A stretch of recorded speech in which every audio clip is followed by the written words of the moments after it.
வணக்கம். நீங்க ஒவ்வொரு வாரமும் நிறைய டிஷ்ஷஸ் பார்த்துட்டு வந்திருப்பீங்க இல்லையா? அதே மாதிரி இந்த வாரமும் ரொம்ப டேஸ்டா ரொம்ப அருமையா ஒரு டிஷ் காத்துட்டு இருக்கு. அதை நமக்காக சீதா மாமி செஞ்சு காட்ட போறாங்க. வணக்கம் மாமி. வணக்கம் மேடம். இப்போ நீங்க எங்களுக்காக என்ன செஞ்சு காட்ட போறீங்க? பாரம்பரிய குழுக்குன்னு சொல்லுவாங்க, பாரம்பரியமா செஞ்சு வருவாங்க, அதை செஞ்சு காட்டலான்னு இருக்கேன். அதாவது ரொம்ப ட்ரெடிஷனான ரொம்ப பாரம்பரியம் மிக்க ஒரு சத்தான உணவை செஞ்சு காட்ட போறாங்க. அதனுடைய பேர் குழுக்கு சொல்லியிருக்காங்க. அதுல ஹை புரோட்டீன், எல்லாமே பருப்பு வகை சேர்ந்ததுனா ஹை புரோட்டீன், சத்தானது, பாரம்பரியம்.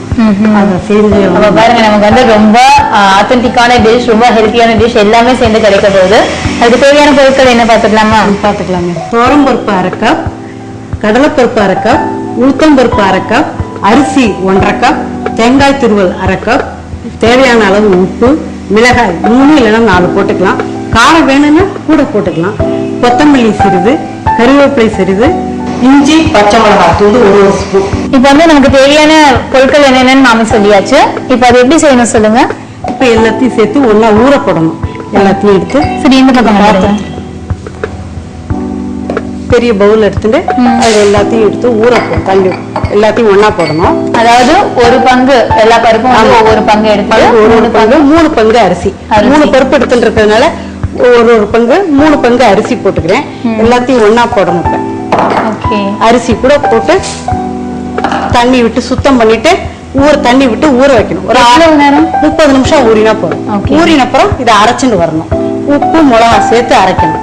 ஊறின அப்புறம் தண்ணியை வடிகட்டிட்டு கெட்டியா நல்லா கெட்டியா அரைச்சிக்கணும். உப்பு மிளகாத்தூள் போட்டு அரைச்சுன்னு வந்துடணும். இப்ப 3 பருப்பு அரிசி எல்லாத்தையும் ஒன்னா போட்டு கலந்துருக்கேன். தண்ணி விட்டு சுத்தம் பண்ணிட்டு 30 நிமிஷம் ஊற வச்சு அரைச்சு எடுத்துன்னு வரணும். நான் அரைச்சு வச்சிருக்கேன். சரி, இப்போ நமக்கு ஆல்ரெடி அவங்க ஊற வச்சு நல்லா அரைச்சு வச்சிருக்காங்க. அதுல இப்ப எப்படி செய்யணும்னு காட்ட போறாங்க. உப்பு மிளகாய் சேர்த்து அரைக்கணும். அதாவது நமக்கு டேஸ்ட்க்கு ஏற்ற மாதிரி நம்ம எவ்வளவு வேணுமோ அவ்வளவு உப்பு போட்டுக்கலாம். உப்பு தேவை. உப்பு மிளகா அவங்கவுங்க இஷ்டம். காரம் எவ்வளவு வேணும்னா கொஞ்சம் காரம் பிடிக்கிறதுவா போட்டுக்கலாம், கூட போட்டுக்கலாம். இப்ப இதுல கொத்தமல்லி, கொத்தமல்லி எல்லாம் கிள்ளி போடணும். இல்ல இது நல்ல வாசம் கொடுக்கும். கொத்தமல்லி பித்தத்தை போக்கும், ஃபைபர் நிறைய இருக்கு. ஜுரம் இருந்தாலும் சீக்கிரம் நின்றுடும். மலிவாவும் கிடைக்கிறது, நிறைய விட்டமினும் இருக்கு இதுல. அதுக்காகதான் கொத்தமல்லி நிறைய தெரியாத நிறைய இன்ஃபர்மேஷன் எல்லாம் மாமி சொல்லியிருக்காங்க. நல்லா ஞாபகம் வச்சுக்கோங்க. கருவேப்பிலையிலேயே ஏ விட்டமின் நிறைய இருக்கு. தலைமுடி நல்லா வளரும், கண் பார்வைக்கு நல்லது, சுகர் பேஷண்ட்டுக்கு ரொம்ப நல்லது கருவேப்பிலை. மாமி நிறைய கொடுக்கறாங்க. எல்லாத்தையும் ஞாபகமா ஒரு நோட்ல எழுதி வச்சுக்கோங்க. விலை குறைவா இருக்கு, ஆனா அதே சமயத்துல சத்து உள்ளது, நிறைய சத்துகள் நிறைய அடங்கிருக்கு இதுல. இப்ப வாங்கி அடுப்பை பத்த வச்சு வானொலி வச்சு எண்ணெயை சூடு பண்ணணும்.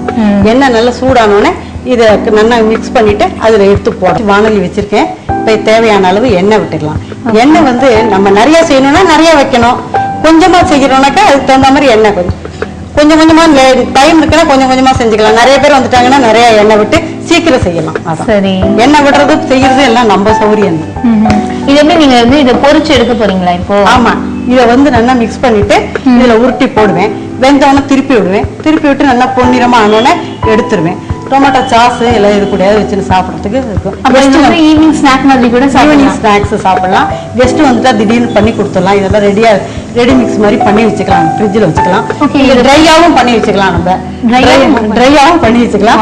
பண்ணியிருந்தா தண்ணி வெதுவெதுப்பான தண்ணீரை விட்டு பிசைஞ்சு ஒரு 2 நிமிஷம் வெதுவெதுப்பான தண்ணீர் விடுறதுனால 2 நிமிஷம் ஊறினா போறோம். போட்டுட்டு டக்குன்னு வந்தோடனே இதை போட்டு காஃபி போட்டு கொடுக்கலாம். டீ சாப்பிட்றவங்க டீ இது வேணும் கலந்துட்டு போட வேண்டியது. சரி, அந்த தேங்காய் துருவல் எல்லாம் வச்சிருக்கீங்க. தேங்காய் துருவல் இப்ப போட போறேன். இது கூடவே அதையும் சேர்க்க போறீங்க.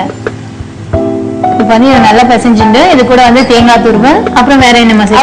அவ்வளவுதான், பாக்கி எல்லாம் போட்டாச்சு. கருவேப்பிலை, கொத்தமல்லி, உப்பு எல்லாம் போட்டாச்சு. இப்ப தேங்காய் துருவல் போட போறேன். அந்த இஞ்சி பச்சை மிளகாய், பச்சை மிளகாய் 1 ஸ்பூன் பொடி பொடியா நறுக்கிற இஞ்சியும் வாசனையா இருக்கும். இஞ்சியில கால்சியம் நிறைய இருக்கு, சுண்ணாம்பு சத்து இருக்கு.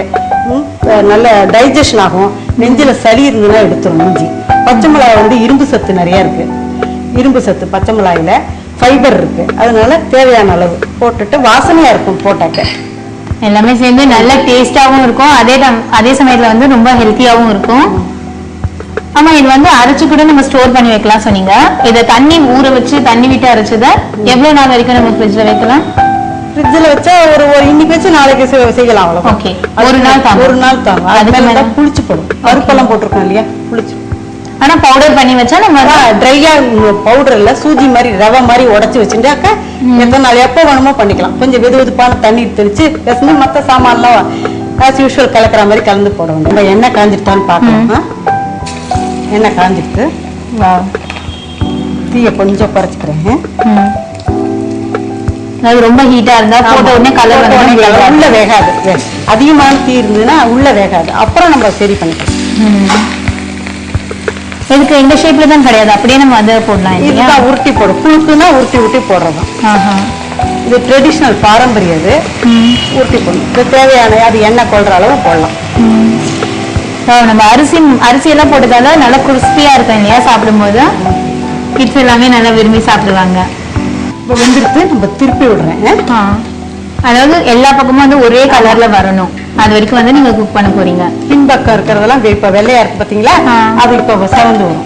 எல்லாமே அழகா செவந்து கோல்டன் கலர்ல ஆகுற வரைக்கும் ஃப்ரை பண்ணிட்டு அப்புறம் அழகா சர்வ் பண்ண போறீங்க. ரொம்ப ஈஸியா செஞ்சுக்கலாம் இல்லையா? ஒரே வேலை ஊற வைக்கிறது தான். அது ஊற மட்டும் வச்சு எடுத்துட்டோம்னா அளவும் கரெக்டா இருந்ததுனாக்க டேஸ்ட் நல்லா இருக்கும். ஸோ மெஷர்மெண்ட்லாம் வந்து கரெக்டா போட்டுங்க. ஒரு கப் வந்து பருப்பு, ஒரு கப் கடலைப்பருப்பு, ஒரு கப் உளுத்தம் பருப்பு, ஒரு கப் வந்து என்ன பருப்பு, துவரம் பருப்பு, 3 பருப்பு வந்து ஒவ்வொரு கப்பு. அப்புறம் 3 கப் வந்து அரிசி மாவு, அரிசி போட்டு நல்லா ஊற வச்சு அரைச்சு அது கூட வந்து வரமிளகாய் உப்பு போட்டு அரைச்சிருக்காங்க. அதுக்கப்புறமா கொஞ்சம் வந்து சின்ன சின்ன பீஸா கட் பண்ண இஞ்சி பச்சை மிளகாய் அப்புறம் தேங்காய் துருவல் எல்லாமே போட்டிருக்காங்க. இதெல்லாம் வந்து இன்னும் கொஞ்சம் டேஸ்ட்டை இன்க்ரீஸ் பண்ணும். நம்ம பேசுற நேரத்தில் அந்த டிஷ்ஷே ரெடி ஆயிடுச்சு. தேங்காய் துருவல்ல வந்து தேங்காயில வந்து விட்டமின் நிறைய இருக்கு. விட்டமின் இருக்கு, ஃபைபர் இருக்கு. அப்புறம் தோலுக்கு வந்து ஷைனிங் கொடுக்கறதே தேங்காய் தான். ரெடி ஆயிடுச்சு. இது கூட தக்காளி சாஸ், கெஸ்ட் வந்துட்டா உடனே தக்காளி சாஸ் வச்சு கொடுக்கலாம். மேலே கொத்தமல்லி 2 தூவி அலங்கரிச்சு கொடுத்து டேஸ்ட் பாருங்க. நீங்க